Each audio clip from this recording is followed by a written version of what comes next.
And I just want to say, while Troy and the praise team are still here, thank you so much. And Troy has just been with us a month. And Carol's been with us a long time, but just, returning. And it was wonderful. Thank you. Thank you so much. Thank you, David, Robed. So for Three Kings Sunday, we're going to tell the story in the Gospel of Matthew of the Magi. So hear this good news.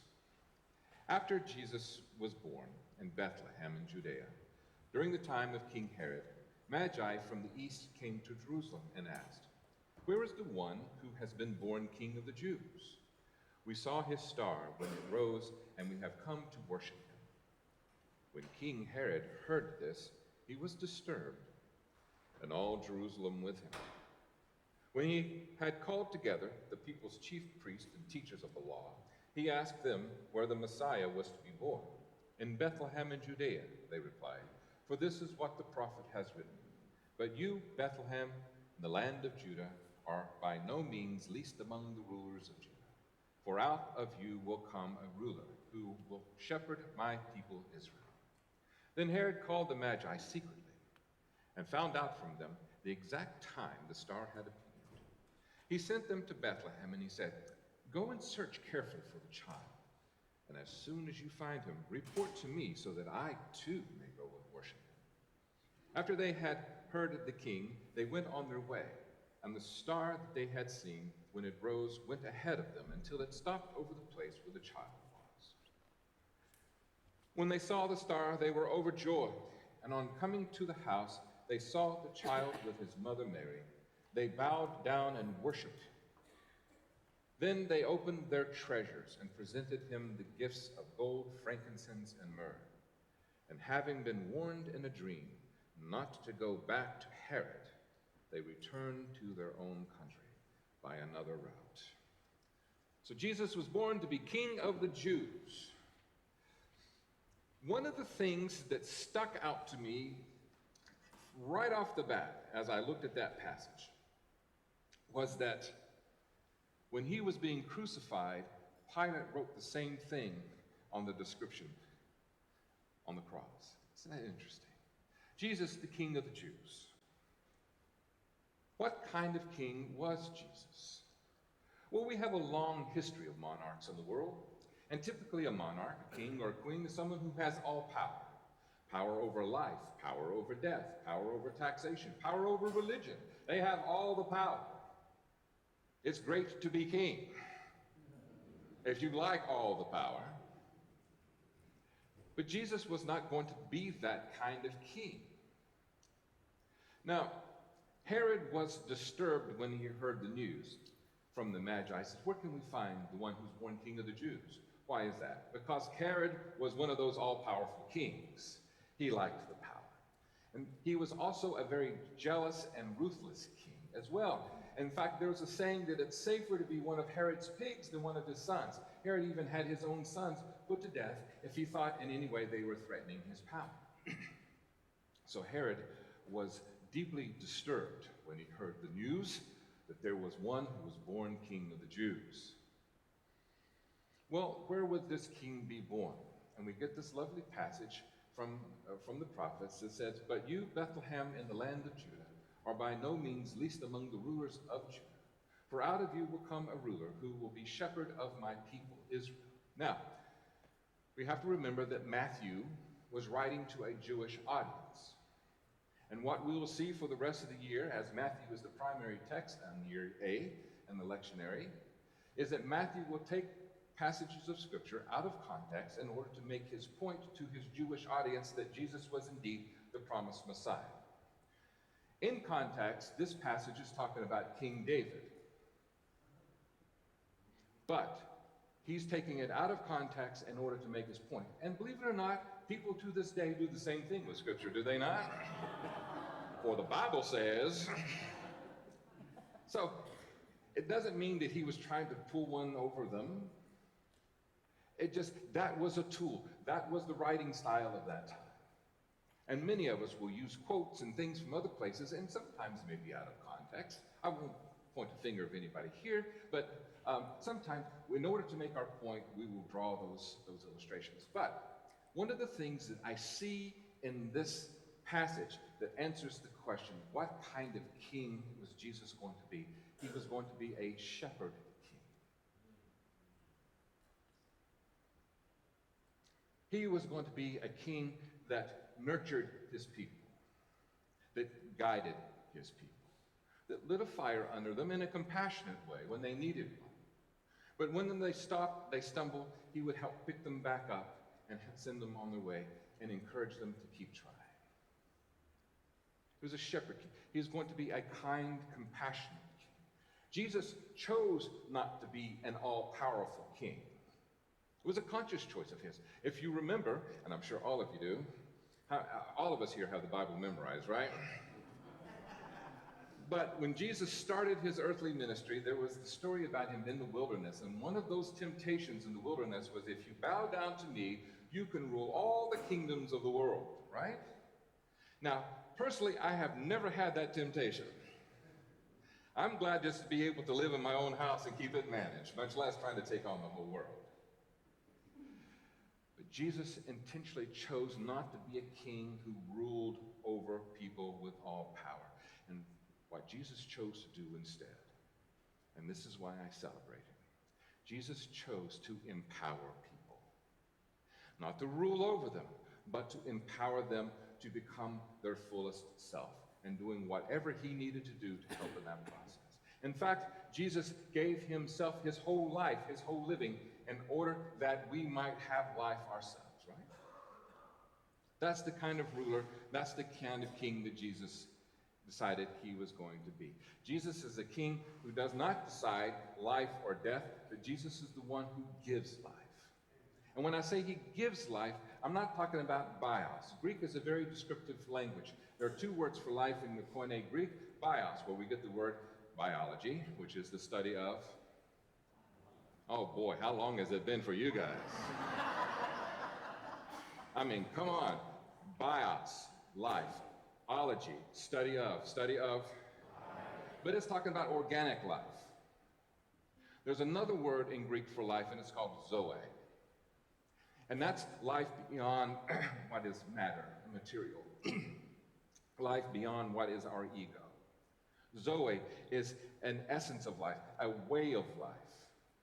It's a way of consciousness. Zoe is an enlightened person.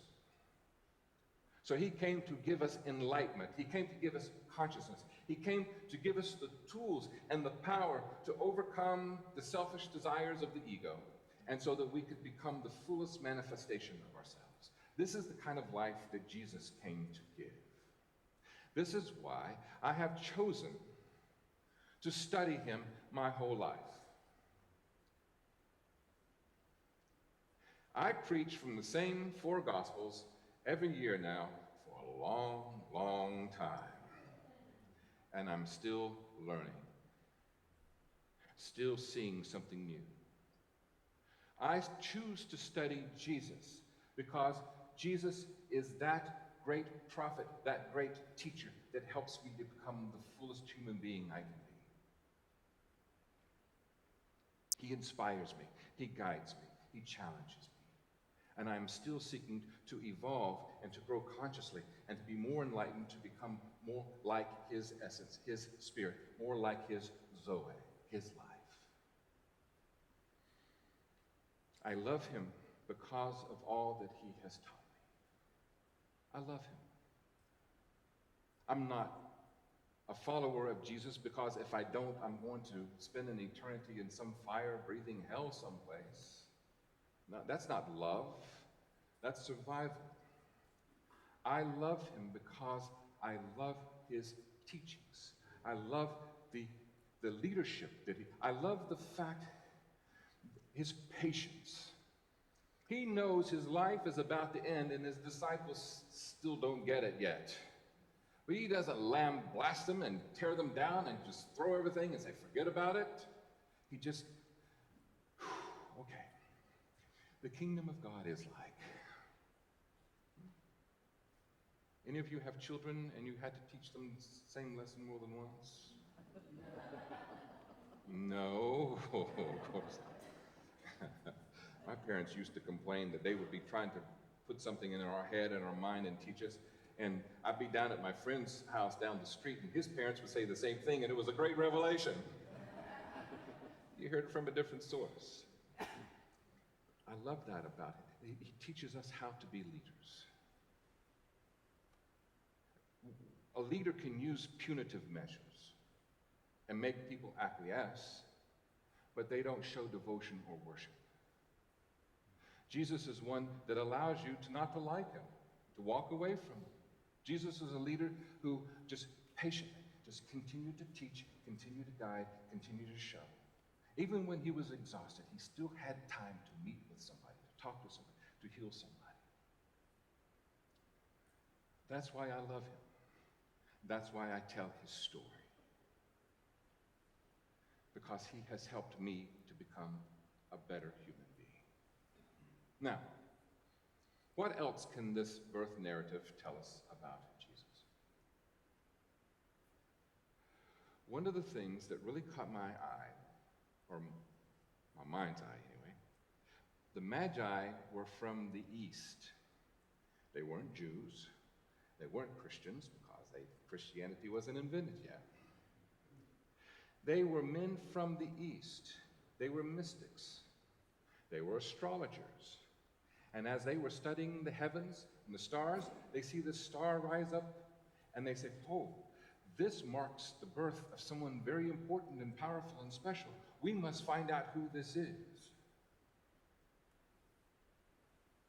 They found Jesus using their culture, their religion, their philosophy, and the tools that they had, and they discovered Jesus. Now, the reason why this is important to me is this. Throughout the last 2 millennia, when the religion of Christianity, and I use that word very, very carefully, the religion of Christianity has declared, no, we are the only way to Christ. Our religion is the only true religion, and only through our religion and our faith can you come to Jesus. Now that went on pretty well until the Protestant Reformation and Martin Luther. Then you had the Protestant denomination starting to form and be created. And then you have the myriad of all those expressions. Those of you who grew up in church, you probably heard at some point in your life, no, this is the way. Only way you can come to Jesus is through our method and our process. Right? I see that this challenges that belief system. Jesus is that essence, that Zoe, that spirit that is not just on the earth once upon a time, but still radiates through the earth even to this day. And how we discover him is not as important as the fact that we find him. And we learn about him, and we allow him to transform our lives. The method for me is not so important. It's one of the reasons why, if you've been here long enough, you've never heard me give you, these are the 5 steps you need to take to be a Christian and to live a Christian life. Who am I to project that upon you? We're different. We're wired differently. I promise you I'm wired differently than many of you. Oh, whew, boy, that was a revelation, wasn't it? What's important is that we use our culture, we use our mind, we use the tools we have. We choose to go on that journey and discover this incredible life, this Zoe in the world that we name Jesus. When I was in seminary, I made a discovery that Baptist missionaries, when they were on furlough, they often would spend that year on furlough teaching in a religious college or in a seminary. And while I was there, we had a missionary who did that. And he was a wonderful man. Oh, just a very humble, sweet-spirited man. And he told us this story. One of his missions was to a village in Africa. And this particular tribe of people were known in the region as being very kind and benevolent. And as was the custom, he went to the chief of the tribe to tell him the story about Jesus before he could then speak to the rest of the people in the tribe. And after weeks of telling the chief the story, the chief listened very intently. And then how the chief responded to the story was a life-changing, door-opening moment for me. After the missionary shared the story, the chief looked at him and said, "You know, we have always known this man. We just didn't know his name." And that showed me as a young seminarian in my 20s, unlearning what I inherited and building a foundation for something new, is that, the essence of who he is can be among people. They live it without really knowing what his name is. Because his spirit and his essence is more important than his name or the religion associated with it. The Magi were not Jews nor Christians. They used what was given them and their culture, their philosophy, and they went on a journey. They followed a star in the sky. They followed a light. This is another part of the story that I think is so powerful. Enlightenment. We talk about, I had a brilliant vision. My whole world was enlightened. A bright light shined in my face, and I had this vision. We use that in our language everywhere. They saw a bright light in the star and the sky, and their astrology told them that it was associated with someone very wonderful who was going to change the world, and they chose to go on a journey not knowing how or where it was going to end. And what I find that this has been my life and my spiritual journey, that as I become more enlightened, as I become more conscious of this incredible life force, this incredible spirit, it opens doors, it beckons me to take a path that I have no idea where it's going to end. And you just keep traveling until you see it. Most of us want to know the end result before we take the risk, right? Some decisions in life, you can do that. But the spiritual journey does not work that way. The spiritual journey is one where you see a door open, you walk through it, and then it raises more questions than it gives answers. And then as you start learning the answers to all those questions, you know, lo and behold, it's led you to another door. You walk through that door, and so on, and so on, and so it goes. Each decade of my life has created a new spiritual experience and evolution in my own spiritual growth. Every decade. Sometimes when those doors open, it shows you a path to take that, not too interested in that. Or, okay, I'm going to take this, but I'm really anxious about it. And over the years, I have grown to trust that intuition, that spirit, that zoe that goes beyond time and space and what is matter. That part, I've grown to trust it, even though at times that I feel anxious about it. Did any of you ever see the movie Shakespeare in Love? Okay, so this is going to be a reference that none of you are going to know. All right, well, anyway, in the movie, there was the producer of the plays of Shakespeare, and he was always behind on money, always owing, so they send the thugs out to go shake him down to get the money, and they would put his feet over a fire. They were pretty brutal.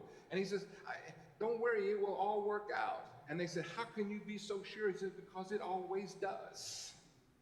And I've learned that little line in that movie is true. We worry about a lot of stuff, but it seems to always work out, does it not?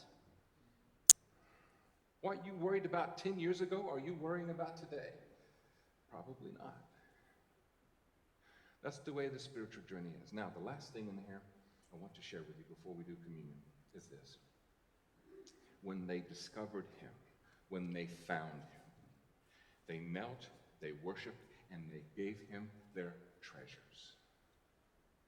Think about that. This is in the metaphorical sense. They gave him their treasure. And as I look over my life and I look at all the people that I've been involved with who have helped me and the people that I have. It's a wonderful cycle that as I become more enlightened, as I become more conscious, I start discovering the gifts and the treasures that I have. And as I discover these gifts and treasures and I develop them and I own them and I start to honor them and I start to develop them and hone in on them, that I don't want to hoard them for myself like a all-powerful king, but I too want to give my treasure to those around me. As Jesus comes to us in these stories and these lessons and these teachings, he's giving all of his treasure to us. And we likewise, as we become more enlightened and conscious and we start becoming the most full expression of who we are, we discover our gifts and our treasures and we want to share them too. And that's how we join him even to this day in transforming the world around him. Because he shared his gifts with humanity, my life is transformed. And as my life is transformed and I share my gifts with others, their lives are transforming. And as they are being transformed, they're transforming me.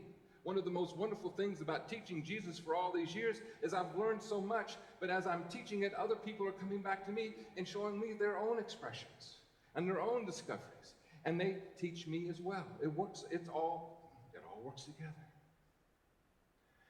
And the last thing is, the Magi were warned in a dream not to go back to Herod, but go back home another way.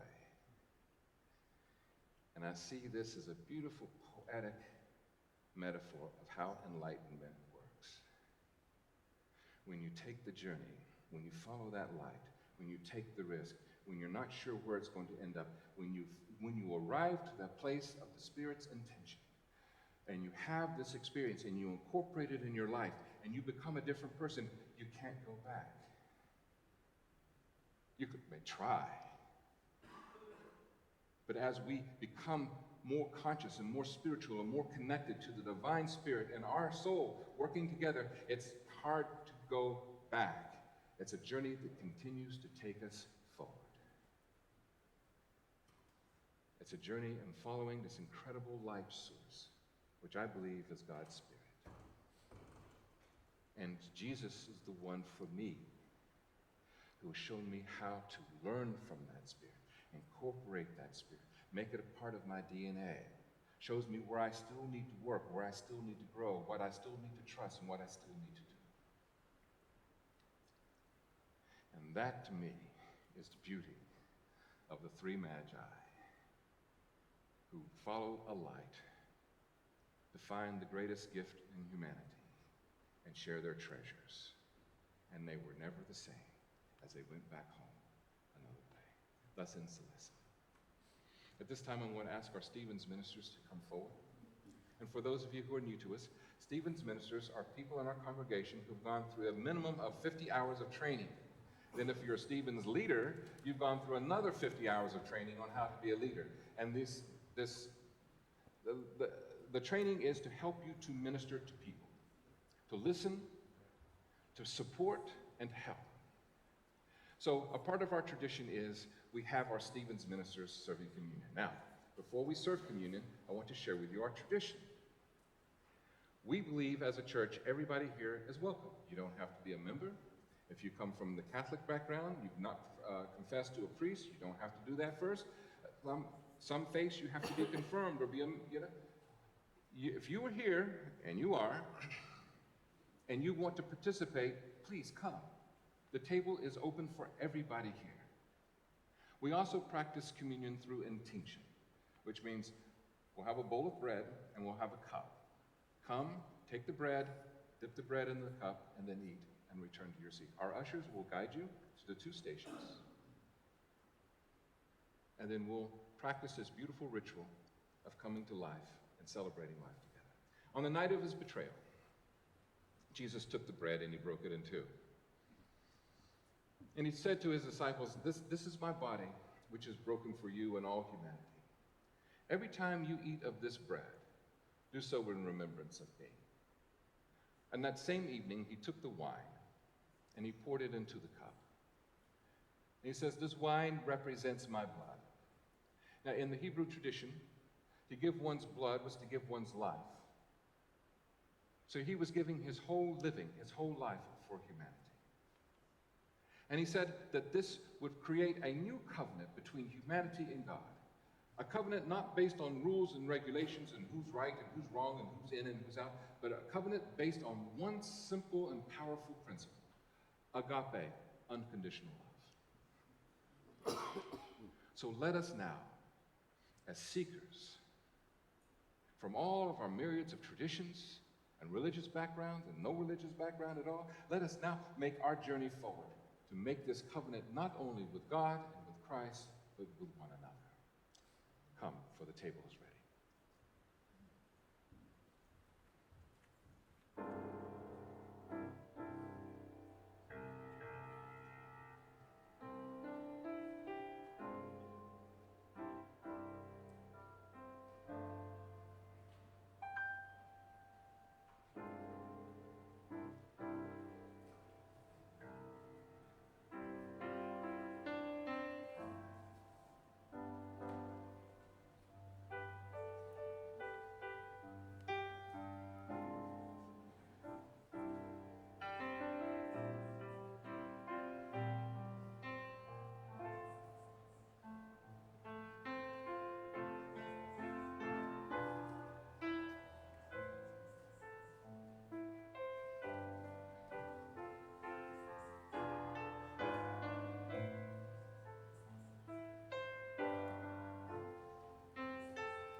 I cannot tell you where your journey is going to go, what you're going to discover along the way, or when you arrive.